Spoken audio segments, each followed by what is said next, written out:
Hello, my name is Yachimo, and I'm going to confess I screwed up a little bit because we settled in a desert. I just noticed in a review of my recording, and we have fewer trends and even fewer vegetation. But that is the fun thing about Dwarf Fortress. You can live in the middle of a desert or somewhere on a glacier and you can still survive. That's a challenge that game provides, and you can beat it with a little bit of talent. Well, since I'm desperate for some medals and want to train my metal industry skills, we're going to use it. So, we're in the embarkation screen. Lazy New Pack provides us with some starter packs. You can see we get miners, woodworkers, masons, and whatever we want. But we want to prepare for a journey carefully since we have a very special surrounding. So, with the arrow keys you can choose prepare for the journey carefully, and we go to the dwarf page. We have 7 dwarfs at the beginning of every game. They can have up to 10 skill points in any skill you desire. And if you press tab, you come to the item and animal screen. The game always provides us with a start of some items we should probably use and take, for we are beginners.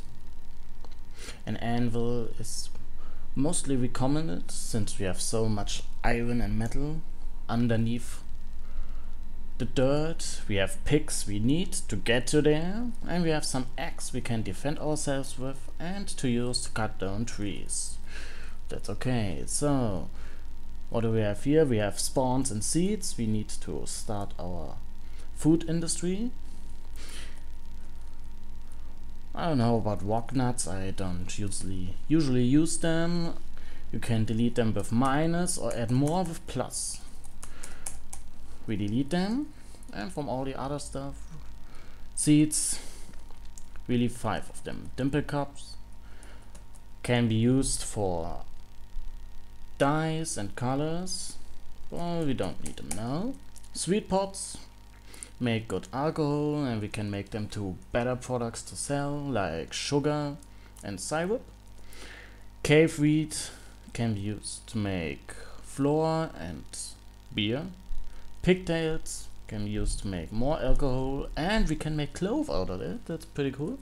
And plum helmets are our ideal standard potato mushroom. The dwarves will eat it raw, they can make alcohol out of it, and they can cook it into more delicious stuff. Food. We get some basic food supplies, some finished plum helms which turn into seeds after eating.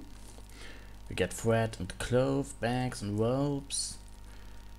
We don't need that much thread and cloth in the beginning, we can lower them to have more supplies.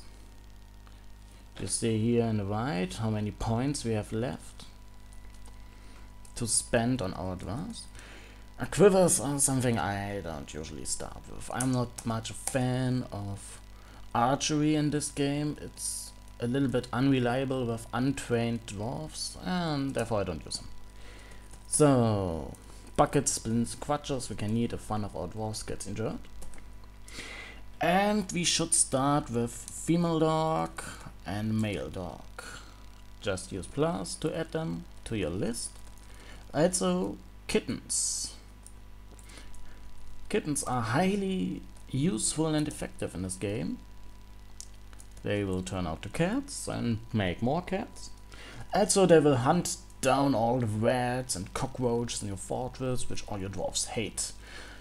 Also they protect your supplies by killing all this vermin. So, we go back to the dwarves. We have a good amount of points left. We don't need to use every point on them. It's like, we need to make some specialists we can use in the beginning. And if we desire, specialists from the game after we set up our initial fortress. since we can't rely on immigrants. They come with all sorts of talents or none at all.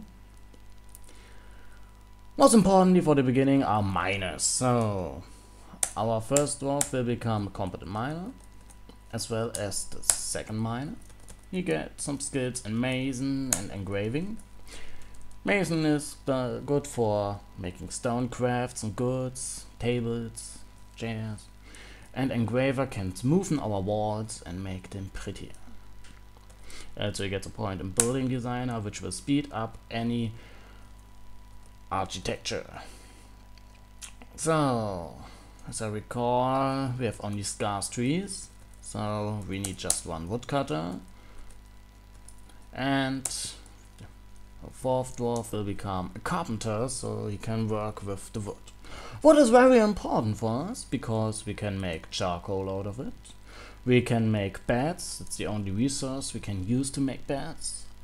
Somehow those dwarfs don't like to lay in the dust or on stone beds. So we have 3 left. What are we doing with you? That's a good question actually. Since we have metal and want to use it, we make one wood burner and furnace operator. He will be useful to make charcoal and melt all those precious ores. We'll make one smithy. He gets some points in the smithing skills. And last but not least, we could need his food supply. Our herbalist can collect plants from the surroundings. He needs to be a brewer, so he can turn those plants into alcohol. And, well, a grower, so we can make more of those. Oh, we have got a lot of fuse points left. We can think what we are about to do with them. We could give our dwarves more talents. Like the woodcutter can also become a fisherman, since we have a river. It's about here. And our carpenter can become a fish cleaner. As you can see, we have fish cleaner and fish dissector. Fish cleaner is used for small fish to clean them and make them eatable. And fish dissector is used for large fish to butcher them to the ground. So, what are we doing with the rest of the points? Well, let's get something to drink. Probably another dog.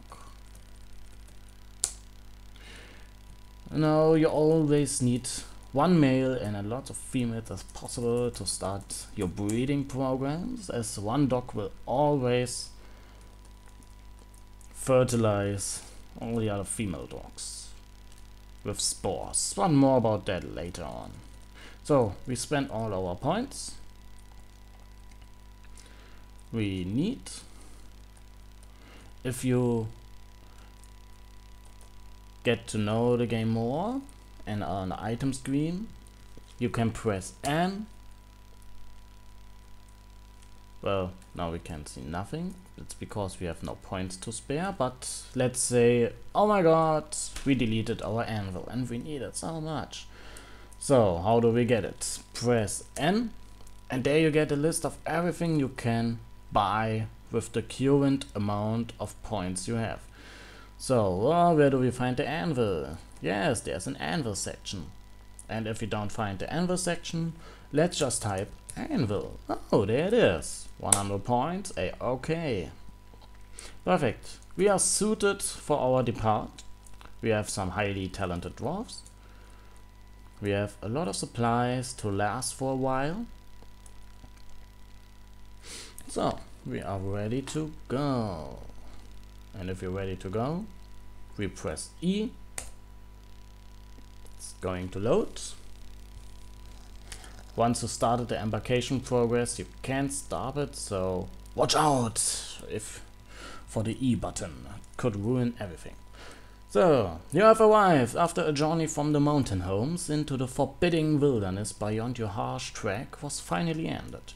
Your party of 7 is to make an outpost for the glory of all of Ushria Anil. That's probably your mountain homes. There are almost no supplies left, but with stout labor comes sustenance. So it always says us, do everything to stay alive and watch out for everything evil around you. If you're ready, we press enter and immediately the space button. Then you can see in the top left corner that the game is paused. You can also see this because nothing is moving. So what we do next, I will show you in the next video. Thank you very much and see you later.